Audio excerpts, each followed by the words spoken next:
going on, everybody? It's your boy back on scene with another video. Incognito, back to bring you guys some more daily content to this channel. Without further ado, man, before you get started to it, like, share, and subscribe to the video if you're new to the channel, man. Everybody's appreciate it.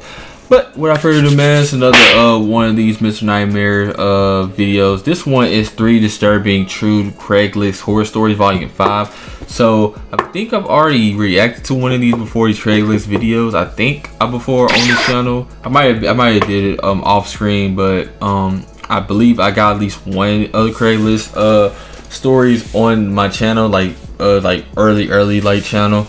But without further ado, man, like I say, like, share, subscribe on this video, man.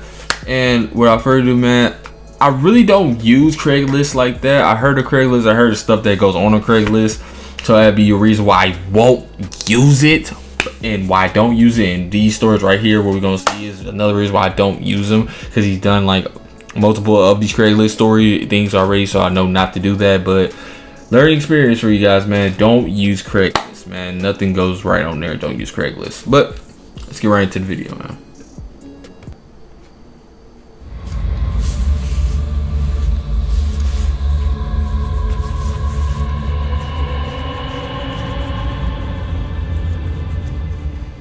I live in a small town called Julian in California. I had started renting an apartment in some guy's 2-family house. I was browsing Craigslist daily for some cheap furniture to fill the apartment with, or maybe even free furniture if I was lucky. After a week of looking for specific items like a living room, nothing go good. You trying to look for something free like that? I stumbled across an ad titled in all capitals, "Giving away Maplewood TV stand, mint condition." The ad obviously caught my eye, so I clicked it in a heartbeat, but the first thing I checked being the date of posting. It said it was posted a couple hours ago. This was a very good sign. The ad had a picture of the stand too. It looked pristine. The description gave an explanation as to why the owner was giving it away. Apparently her boyfriend was going away to the military and didn't have room to store a lot of his furniture, nor did he have time to sell it, and she would be moving back with her parents.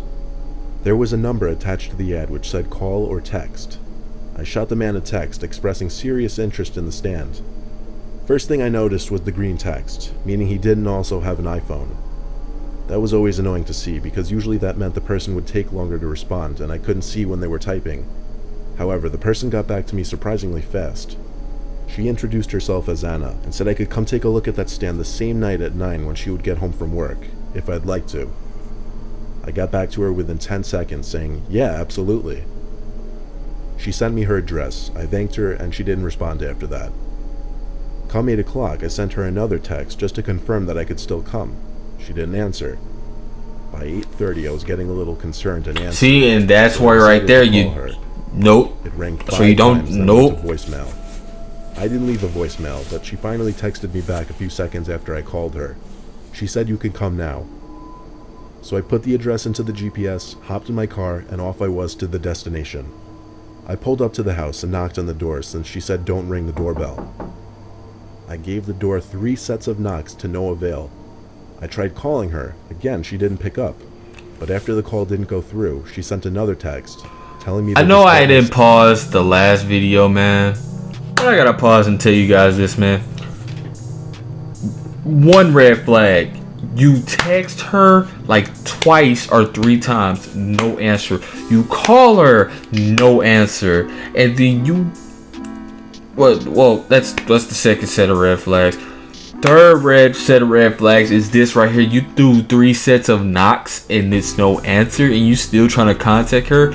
No, bro, no. Once you was texting her like at 8 or whatever and she didn't give you no reply, you should have just stopped. Just saying. I stood there for a second and read her text over and over at least 3 different times before responding back, is there a problem? I thought it was weird that she was telling me to let myself in. She didn't respond to that text though, so after a few seconds of thinking it over, I grabbed the doorknob and pushed open the door. It made a very distinct and alerting sound, so I was positive Anna could hear it from wherever she was. I shut the door. It was on the darker side in the house, mainly because it seemed like a lot of the curtains were shut. It also had a very distinct, mildewy, cottony smell. I heard a voice call out from upstairs telling me to come up. I said, "Alright, be right there." but her voice sounded weird. I couldn't quite put my finger on it. Halfway up the stairs, I called up, "Anna, right?" She replied back, "Yup." Again, her voice sounded odd. I got to the top of the stairs, and there were 2 sides of the hallway I could go down. I playfully called out, "Which side?" with a slight laugh in my voice, even though deep down I was finding the situation incredibly sketchy. Anna's voice came from the left side, from beyond an open bedroom door. I walked to the doorway and stopped. I didn't enter the room though it was a massive room mostly void of furniture. I poked my head into the room and didn't see anyone. "Anna?" I said. No answer. I was already inching back away from the doorway. "Anna," I said one more time. This time she replied, "Over here, just come inside." But it sounded like she was right behind the open door, and now I was realizing what was off about her voice. It wasn't a she at all. I was 100% sure it was a man pretending to be a woman. I said I forgot something in my car, I'll be right back. I turned for the stairs. That's when the door pulled open completely with force. But I was already on my way down the stairs before I could see who opened the door. I got to the bottom of the stairs, and I heard in a suddenly deep, haunting yell, "Come back." I opened and slammed the front door shut behind me, and when I got to my car, I never felt more relieved in my life. I drove down the street not looking back at that house. I blocked that number I was given as soon as I got home, and when I went online to report the Craigslist ad, it was already taken down. I figured I'd leave well enough alone. It was not my problem anymore, and I would never go back to that house again, nor concern myself with it. It's still definitely a haunting memory to look back and hear that voice as I was walking up those steps and behind that door. What would have happened if I wasn't wise enough to run away? You would have been done. Simple. Would have been done. Gone off the deep I'm sharing end. this life experience of mine with What you you talking as about? a public service announcement to be careful on Craigslist or any similar websites. I happened to be browsing the for sale section of Craigslist trying to find a used laptop. One listing really got my attention, some Dell touchscreen laptop for $250. It looked like it was in good shape with very few minor cosmetic imperfections. I texted the owner, who introduced himself as Dave, and told me I could come pick it up that same night. He offered to meet halfway somewhere so that I wouldn't have to drive all the way out to his place. I live in the countryside, so he lived a solid 10 miles away, which would equate to a 20 to 25 minute drive. Since there aren't many notable places near either of us, we agreed to meet at a 7-Eleven parking lot. I got there at the agreed upon time, which was 10 p.m. sharp. I waited around for a few minutes, then I decided I was going to give him a call. But just as I took my phone out of my pocket to call him, his name came up on my phone. He was calling me. I picked up, skipping the hello, and just said, "Dave, what's going on?" There was a loud background noise on his end, maybe from his driving. There was an initial moment of silence before he started talking. He said he wouldn't be able to make it all the way to 7-Eleven because his car was making weird noises and he didn't want to go too far from home. So he pulled over to the side of the road off some side street. But when we say side streets out here, we don't mean side streets surrounded by buildings or houses. Side streets out here usually mean roads with no streetlights and surrounded by forest or farms. He gave some bizarre description of where he was. There was no way I'd be able to find it ordinarily. BS. So I had Get to out of there. No, through his don't phone. even. It really was just parked on the side of some You should not be side doing road that. somewhere. No. I really didn't know if I was my comfortable God, going no, at this bro. point. It seemed way too suspicious. I'd heard all about those Craigslist horror stories before, and this seemed like the cliche build-up to one. Against my better judgment, I started driving over to Dave's location anyway. About 5 minutes of driving later on some completely pitch-black road, I eventually saw the reflection of someone's taillights parked on the side of the road. So it had to be him. I pulled up behind the car on the grass next to a large cornfield but kept the car running. I turned my headlights off for a second, and it literally became blackness in every possible direction. So I turned the headlights back on. Weird though, I didn't see any light from his car, not even the light from a phone. I called him again. He picked up on the first ring and said he had to run into the crops to take a quick piss, and to just get into his car so that when he gets back he could quickly show me his laptop. He hung up before I could even get my response in. This was too weird for me. I really didn't know what to do.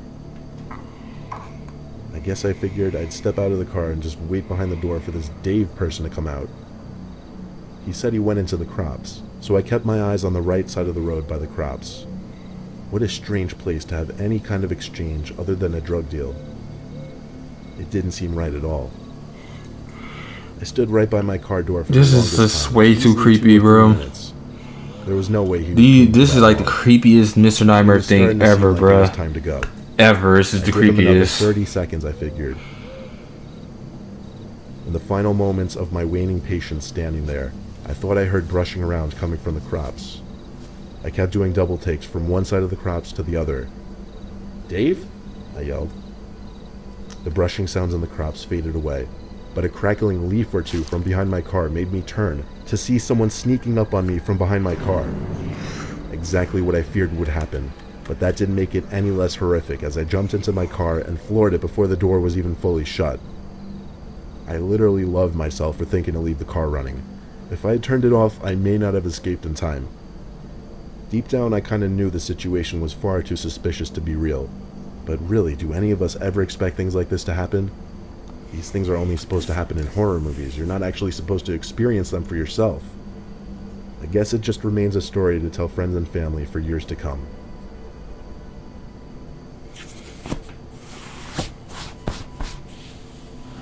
It was 2011. I had to sell my old bicycle since I had recently got a new one. It wasn't a piece of junk, so I figured I could get a couple $100 for it. I had never used Craiglist before, so I had to have my son show me how to use it. He basically put the whole ad together for me and showed me how to actually post it. He listed my phone number so that anyone who was interested could text or call me. The ad was up for a few days with no bites, and I was becoming impatient. This is just, I'm never using this website or any similar website. This is just insanely creepy, He got right bro. down to it actually in his first text, saying he wanted to come get the bike as soon as possible. Shivers, bro.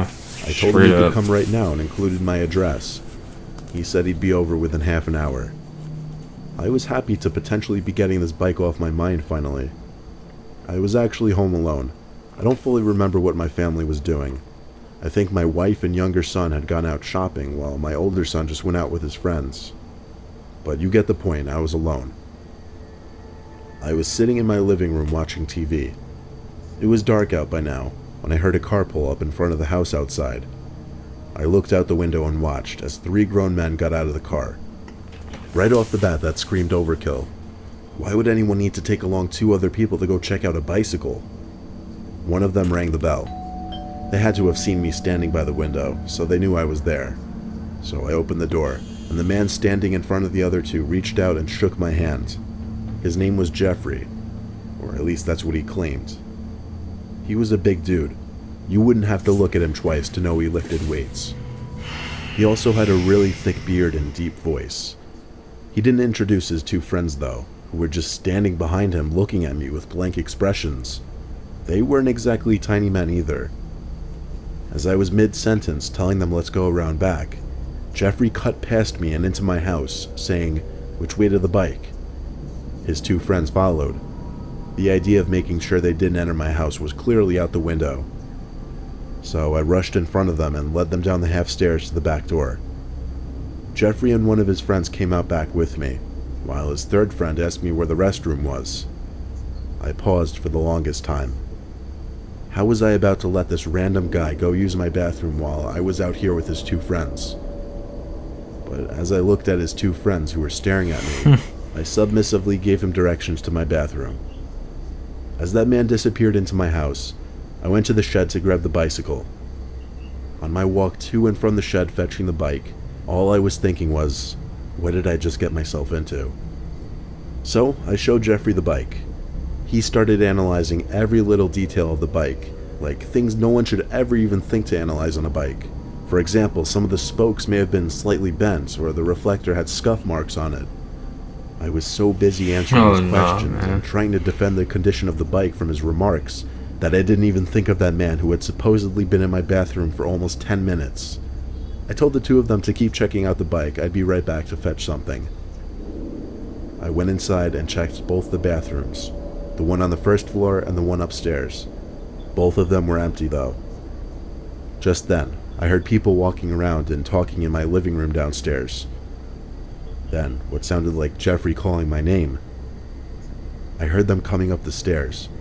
Jeffrey said something along the lines of, "We just want to talk to you. You can relax." When I say my heart was racing, that's not an understatement. I actually thought that night was going to be the night of my death. I quietly shut the bathroom door and locked it, keeping the lights off, however.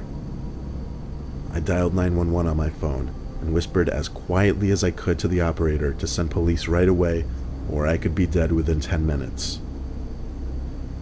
She wanted me to remain calm and to try my best to explain the situation quietly. After explaining, she told me it was good that I was in a locked room, and to wait there until the cops showed up. Footsteps came up to the bathroom door and stopped. Then someone tried the door handle. When they realized it was locked, one of them said in a low voice, "He's in there." I told the operator they found me.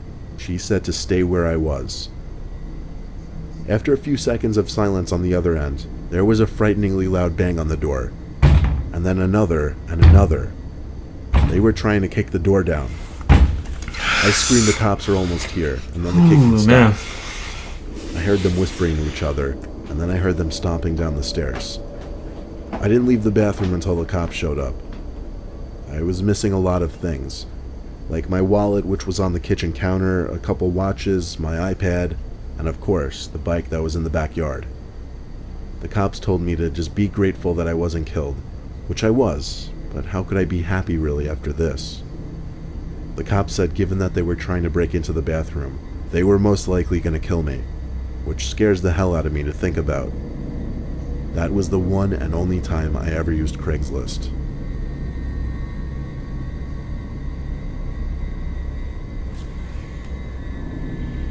See, man.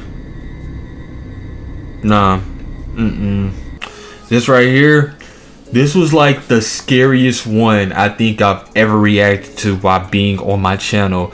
Like, I couldn't pause for real besides like that one part and really talk to you guys about anything, because that is just so freaky and ridiculous, bruh. Like, straight up. Like, I don't even see myself ever using Craigslist or anything like that to do anything. And ladies and gentlemen, whoever watches my channel, whatever age group you are, man, do not use this. Do not use this. Do not use anything that is similar to it. Do not, because it is not worth anything. Because that's ridiculous, bruh. We having people just send people up to get killed on Craigslist for stuff they're trying to order online. Like, are you serious? Over a TV stand and over a bike I can die over? No, bruh. And what was the other thing? What it was that, and I forgot what the other thing was. That the other story was about with the whole Craigslist thing and like almost dying over. But like stuff like this, man, it's just no, it's not even worth it. It's not worth it at all, man. But like I said, man, it's gonna be it on this video, man. It's your boy Incognito, man. This is the 3 disturbing true Craiglist horror stories, volume 5, man, on Mr. Nightmare's channel. But like I said, man, like, share, subscribe on this video, man. And I'm out, man. I know I didn't really talk a lot in this one. It's probably a reaction video, but man, that's creepy, man. But you guys have a good one.